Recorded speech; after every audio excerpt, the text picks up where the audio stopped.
Sejam novamente bem-vindos aos programas educativos online criados e dinamizados pelo Jardim Zoológico. A sessão de hoje é direcionada aos alunos do ensino secundário com o tema Lamarckismo e Darwinismo.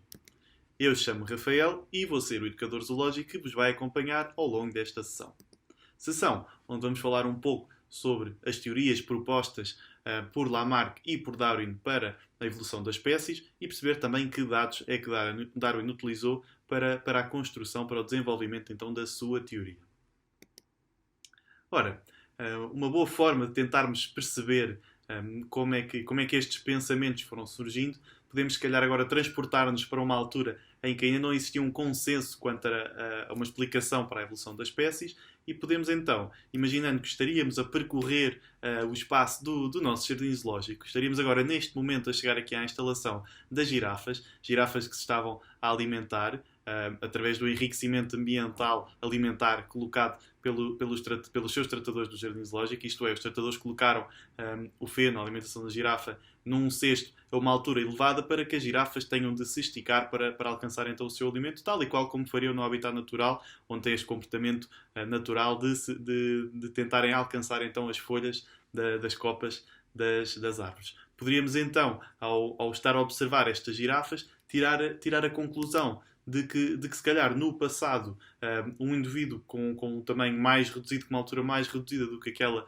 do que os indivíduos atuais apresentam, por esta necessidade então de se conseguir uma maior quantidade de alimentação, esta necessidade então de chegar às folhas das copas mais altas, acabou por dar um uso acrescido esta parte do seu corpo, ao pescoço, que acabou então por se desenvolver e surgir então aqui um indivíduo com uma altura mais elevada e com um pescoço mais desenvolvido, que acabaria mais tarde por passar esta característica então à sua descendência e surgirem então assim girafas como aquelas que as conhecemos atualmente. Se estivéssemos agora a passar pelo reptilário, poderíamos deparar-nos com esta espécie, com esta pitão, e poderíamos também pensar que se calhar no passado não teriam este formato, esta anatomia, se calhar teria o corpo, como estamos a ver aqui representado, o corpo mais, um corpo com dimensões mais curtas e com patas, e talvez pela necessidade de terem de se deslocar por caminhos mais estreitos, então o seu corpo teria de se arrastar pelo terreno, daí a necessidade então do seu corpo se tornar mais elongado e também pelo facto de não utilizarem as suas patas. Elas acabariam por regredir, por atrofiar e mais tarde acabariam por desaparecer. E daí surgirem então as serpentes atuais como as conhecemos, sem patas e com um corpo bastante comprido, como estamos aqui a ver. Pegando só aqui para assimilar melhor esta forma de pensamento, podemos pegar aqui mais dois exemplos, seguindo aqui o nosso caminho, a nossa trajetória pelo Jardim Zoológico, imaginando que estaríamos agora a chegar à instalação do maior dos papa-formigas, o urso formigueiro gigante, que com a sua característica mais conhecida, talvez a sua boca, com uma língua bastante comprida, que pode alcançar os 60 centímetros, e é através da língua, ou seja, uma das formas pelas quais ele consegue alimentar-se num só dia na natureza de milhares de formigas. Poderíamos mais uma vez fazer aqui a analogia da mesma forma como pensámos para a girafa, por esta necessidade de conseguir alimentar-se de mais formigas, teria então de escavar os formigueiros, colocar a sua boca e tentar alcançar com a sua língua, as formigas estariam lá dentro. Ao utilizar esta parte do seu corpo, estaria então a desenvolvê-lo, daí surgir então uma língua tão comprida e passaria então esta característica também à sua descendência. Por outro lado, se estivéssemos aqui a chegar à instalação dos rinocerontes brancos, poderíamos perceber que os rinocerontes, e é sabido que a maior parte dos rinocerontes não tem o sentido da visão muito apurado, ao contrário, por exemplo, do sentido da audição e do olfato. Os rinocerontes reagem a qualquer som ou cheiro que para eles seja desconhecido. Isto uma vez que para a sua sobrevivência no meio foi mais essencial então a utilização destes olfatos e teve de os usar destes sentidos, e teve de os usar com maior frequência, e estes sentidos então acabaram por ficar mais desenvolvidos por causa disso e passaram então esta característica também aos seus descendentes, e daí surgirem então os rinocerontes como os conhecemos atualmente, com o sentido do olfato e da audição bastante apurados e o da visão não tanto, acabaria talvez por atrofiar, seguindo este método de pensamento. Ora, era precisamente isto que Lamarck defendia. Ou seja, no fundo, o motor da evolução estava focado no indivíduo, era a necessidade de adaptação ao ambiente que levava o indivíduo a transformar-se e a iniciar o seu processo evolutivo através destas duas leis, pelo que estivemos a falar, a observar há pouco, ou seja, a lei do uso e do desuso, pela necessidade de rentabilizar a sua relação com o meio. Um indivíduo, um ser vivo, poderia acabar por utilizar determinada parte do seu corpo com maior frequência e ele acabaria então por se desenvolver por causa disso, ou deixar de utilizar determinada parte do seu corpo que acabaria por atrofiar. É isto então a lei do uso e do desuso. Estas características seriam então depois transmitidas à descendência e era desta forma que acabariam por ficar marcadas nessa espécie. Isto é então a lei da transmissão dos caracteres adquiridos. Claro que, como podem calcular, esta teoria, apesar de ter sido uma primeira tentativa de explicar a evolução das espécies, não é aquela que é mais aceita atualmente. Isto porque, se efetivamente podemos observar às vezes alterações causadas pelo meio em determinado ser vivo, o mesmo não acontece na transmissão para a descendência. Daí então esta teoria não ter sido totalmente aceita mesmo na altura. Poderemos então tentar pensar de outra forma, já aqui assumir aqui um pensamento darwinista, e a verdade é que Darwin acabou por recolher imensos dados para conseguir chegar às suas conclusões. Estamos aqui a ver, podemos prosseguir a nossa visita pelo Jardim Zoológico, aqui pelas espécies do Jardim Zoológico. Aqui estamos a observar um tentilhão zebra e obviamente que os tentilhões foram bastante importantes para as conclusões a que Darwin chegou mais tarde.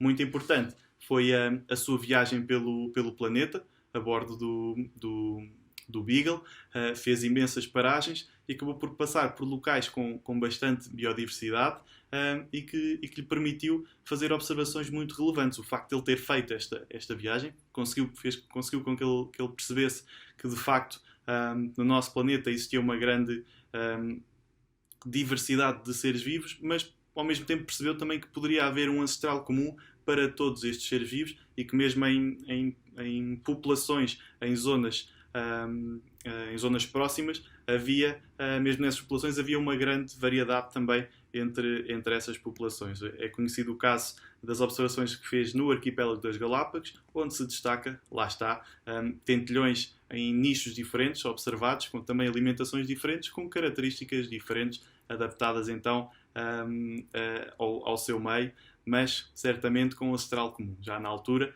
ele propunha essa hipótese.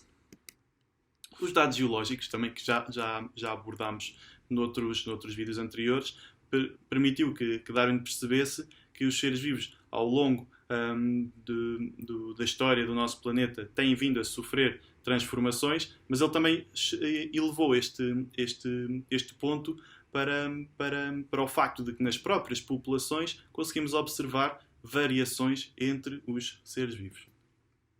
E também, algo que se calhar podemos estranhar estar aqui associado ao meio natural, mas os próprios dados económicos, estudos económicos que estavam a ser feitos na altura, foram importantes também para Darwin conseguir desenvolver a sua teoria. E podemos associar isto aqui ao meio natural também. Podemos ver que temos aqui um caso de um predador e uma presa.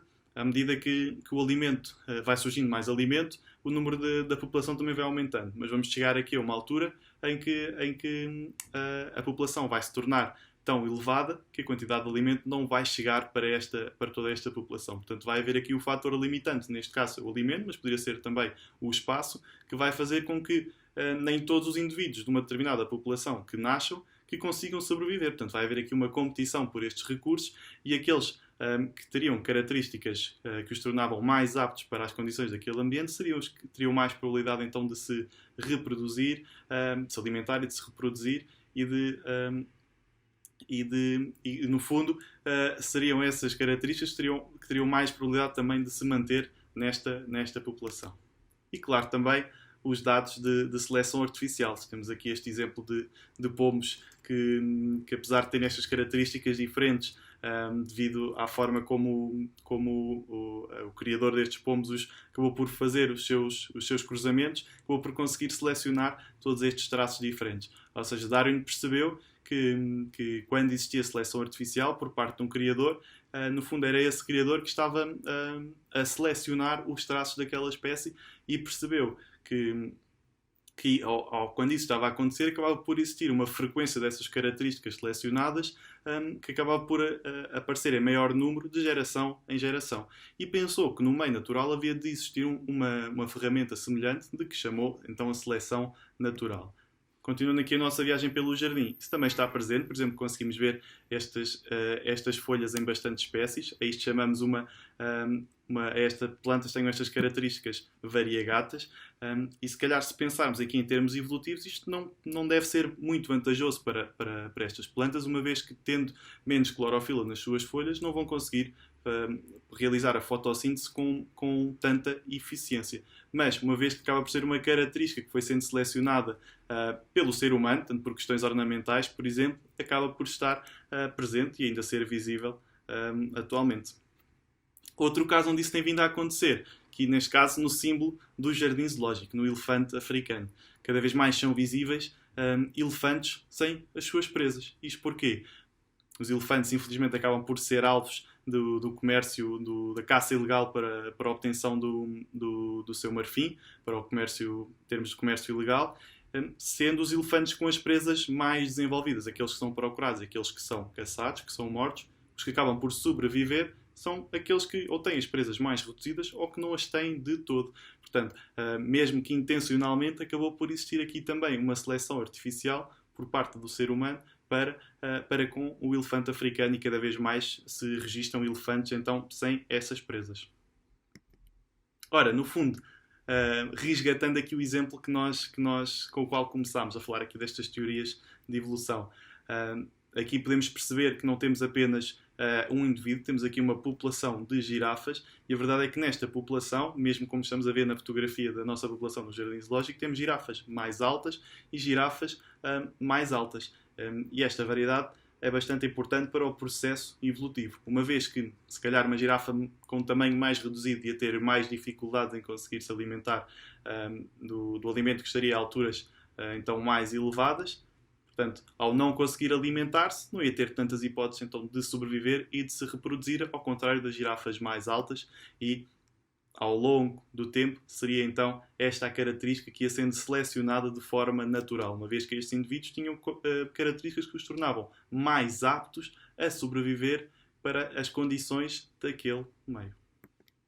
Ora, no fundo, era precisamente o mecanismo que Darwin defendia para a evolução da espécie. Ou seja, aqui defendia que a evolução não ocorria ao nível do indivíduo, mas que ocorria sim dentro da população. Tal como vimos numa população onde existe então heterogeneidade. Ou seja, existe variedade nos indivíduos que compõem aquela população. Nessa população vão existir indivíduos mais aptos para sobreviverem às condições do meio, indivíduos menos aptos, e é isto então que vai fazer com que exista uma seleção natural por parte do meio. Claro que, tal como todas as hipóteses, nem sempre estão completamente corretas, às vezes poderão não estar, e houve alguns pontos também que Darwin não conseguiu explicar, como por exemplo a razão para haver esta diferença, esta variedade entre os indivíduos que compõem uma população, mas também de que forma é que esses traços eram transmitidos para as gerações seguintes, respostas que só surgiram mais tarde com o início dos estudos de genética, e aí surge então o neodarwinismo, que tenta então dar resposta a estas lacunas presentes nesta primeira teoria proposta por Darwin. Ora, fazendo aqui um resumo entre estas duas principais teorias, o lamarckismo e o darwinismo, como nós vimos ao longo desta sessão, no caso do lamarckismo, a unidade evolutiva acaba por estar focada no indivíduo.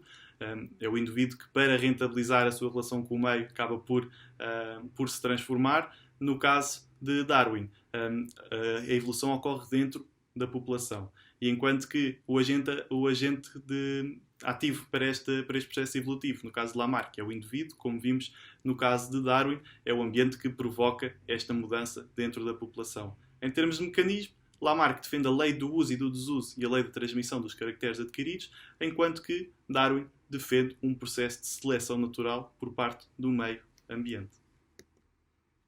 Eu espero que não tenham ficado com dúvidas. Se ficaram, não se preocupem. Na próxima sessão vamos abordar ainda com mais detalhes os processos de seleção natural e de seleção artificial. Apontem já na vossa agenda para não perderem esta próxima sessão.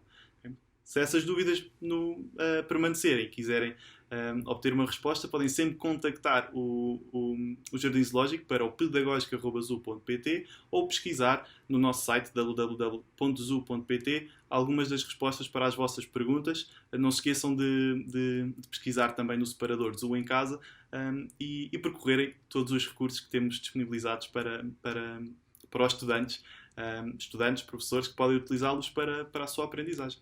Obrigado e até à próxima.